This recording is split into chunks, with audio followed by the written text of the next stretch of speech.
Okay, so this is 1.3 day 1. And first thing I'm going to talk about is continuity. So that's the first topic. Continuity. Whoa. And it's a continuous function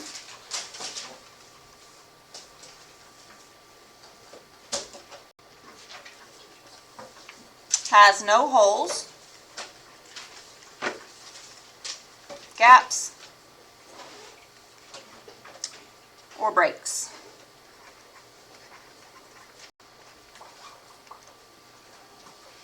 Alright, so that's what that should kind of make sense, that it's just completely continuous. So if you were to put your pencil on the graph, you could just trace it and you wouldn't have to pick your pencil up at all. It's just continuous, smooth graph. That's continuity. When a function is not continuous, then it's discontinuous. And we have 3 types of discontinuities. So the first one is an infinite discontinuity.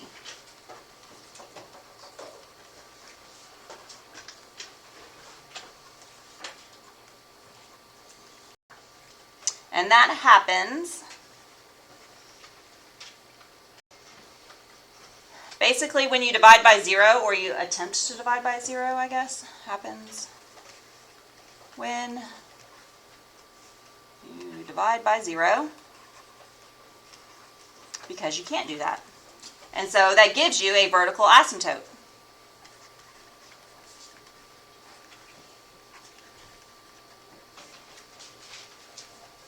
And a vertical asymptote has your y values going towards infinity and your y values going towards negative infinity. So it goes on,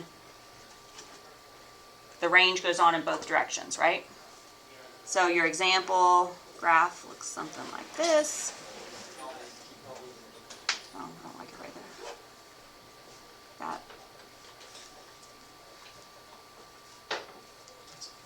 So that would be an example of an infinite discontinuity, because it goes from negative infinity to positive infinity. The next type of discontinuity is a jump discontinuity. And it's just what it sounds like.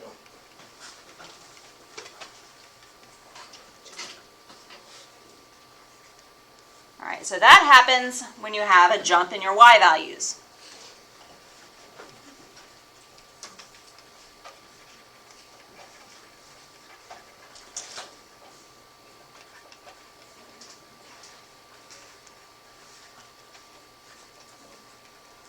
So that would be like a piecewise function.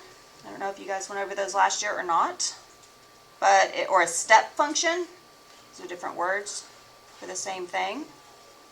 So if you had a graph that was, say, a line down here, the dot right there, and an open dot up here, and then it goes on that way, you would have a jump discontinuity right here.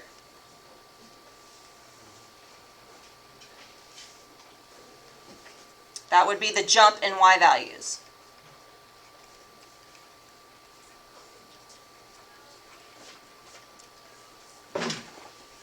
And just by evaluating the function, you might see that every x value does have a y value, because as you go along, the x value has y value. They all have one.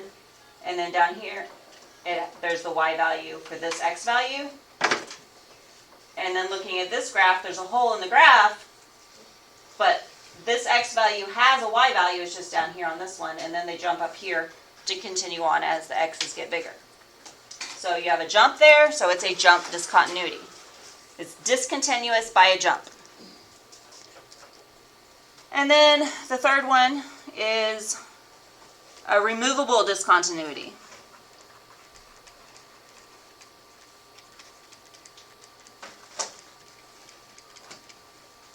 And that it happens when factors in a fraction cancel. Basically, it's a hole in the graph.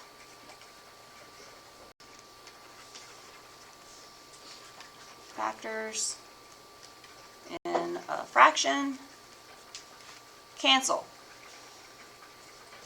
So then it leaves a hole. So also AKA holes.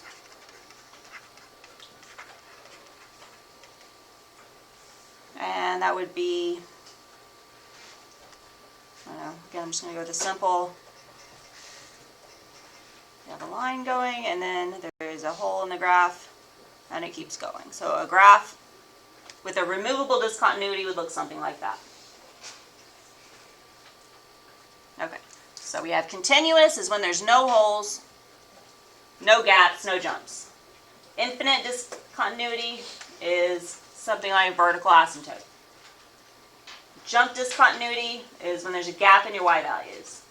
And removable is when there's a hole in the graph. All right, so then from continuity, we're going to talk about limits. Now, limits are really important. And I know this is the first time that you've been introduced to limits, so it does make it tricky on how far into limits to go. We're just going to go with this. So a limit is the idea that you are approaching a value but never get there.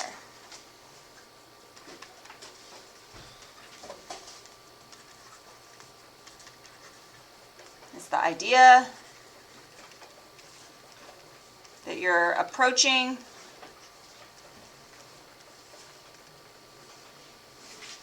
a value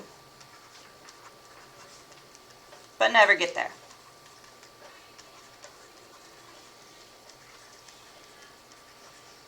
So something happens to keep you from getting to that value. And it's the abstract mathematical concept that forms the basis of calculus. So may or may not be worth writing down, but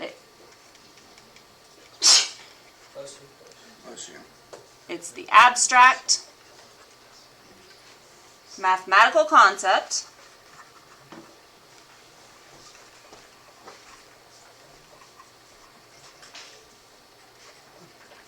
that forms the basis of calculus. So they're very important, but they're also abstract. So it does kind of, sometimes it's kind of hard to wrap your head around it, or maybe it'd be super easy for you to wrap your head around. I don't know. Kind of different for everybody. And then limits are used to describe discontinuity. That's what we use them for. That is important. Limits are used to describe continuity.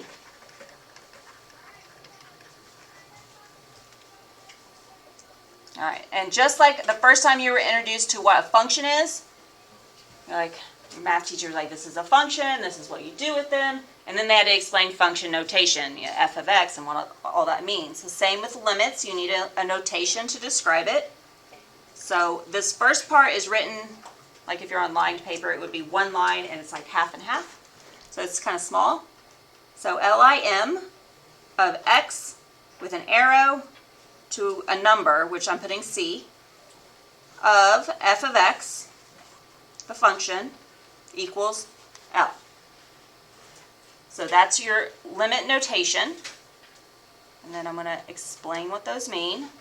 So this first part is read as, so I'm using quotes, the limit as x approaches c. That's what this part right here means. The limit as x approaches c. And the c value, again, I'm just using a variable c. It's the x value that you are approaching.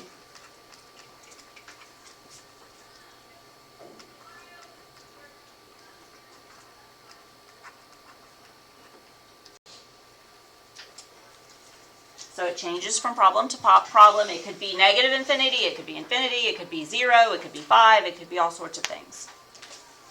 F of x, clearly that's the function, and we know that functions represent y values. So this is the y value that you're approaching.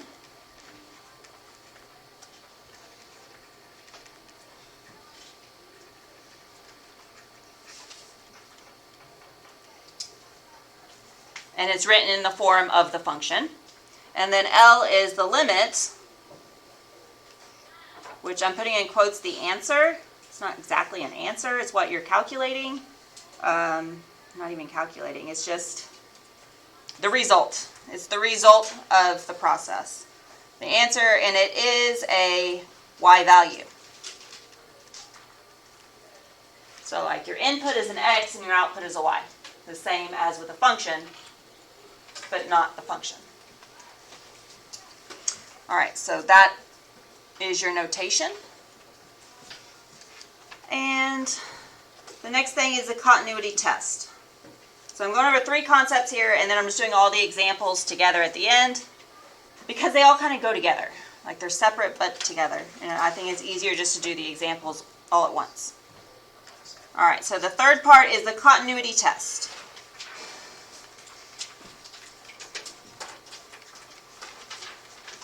All right, so we need to test to see if a function is continuous. So we need a plan for that, and the plan is a function is continuous if, and I have 4 things. All right, so the first one is the limit as x approaches c, and I'm putting this little negative up there in the top. We're going to have x approaching c from the negative side, so from the left of the function. So over here from negative infinity, we're following the function along and we're finding the limit as x approaches whatever value c we're using for that problem, of f of x equals, and I'm just going to say a. All right, so it could be a number, it could be an infinity, it could be whatever it is. So that's the first check, is check from the left, see what happens. And then check it from the other side, the limit as x approaches c from the positive of f of x, and it will also equal something. It might equal a, if a being exactly the same a as before. So if you end up with the same, so if these are the same,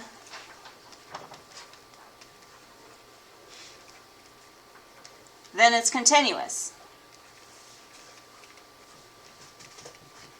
If not the same, then you have a discontinuity of some sort. So if these two are the same, then you could say that the limit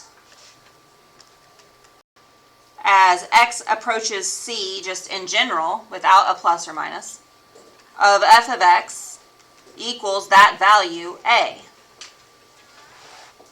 If those two are not the same, then the limit does not exist.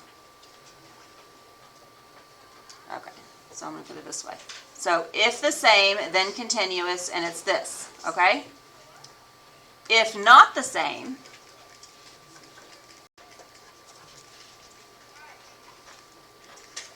then the limit as x approaches c of f of x, dne, does not exist. That's what that means. Does not exist, which we abbreviate as dne. All right, so if the limit from the left and the limit from the right give you the same value, then the function's continuous, and so you write it like this. The limit as x approaches c of f of x equals that value. If not, then you say the limit does not exist. And if it does exist, and you have that, so now you have the same a value 3 times, then you should be able to evaluate f of x. So then you would do f of x is defined at c.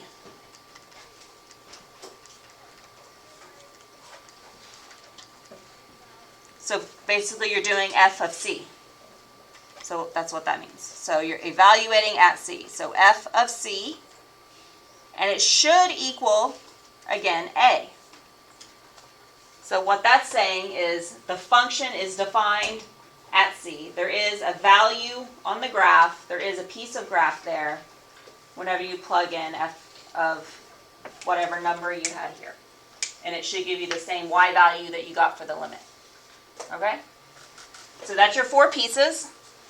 And for the graph to be continuous, all 4 A's are going to be the same. If these first two don't match, then it's discontinuous. And so this does not exist, and so you don't even need to do this because it's going to give you some undefined something. There's not going to be a graph there. How do we know if it's going to be plus or minus, if they're the same?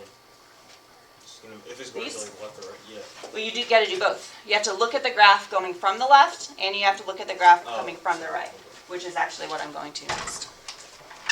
Before I do like real examples that I work out, I have these as quick examples on the board. So like that one right there. I did the blue line, but so I'm over here at negative infinity for my x values, and I start moving towards, okay, well first, let me back that up. So there's my function that was given, 1 over x minus 2. So I know from Algebra 2 that I can't have a 2 in the denominator, or else it would give me a 0 in the denominator, and that's against the rules. So that would give me a vertical asymptote. So that is my potential discontinuity. I'm pretty sure I'm going to have a problem with my graph right there. And so that's what I'm going to test. Most of the problems say at a value.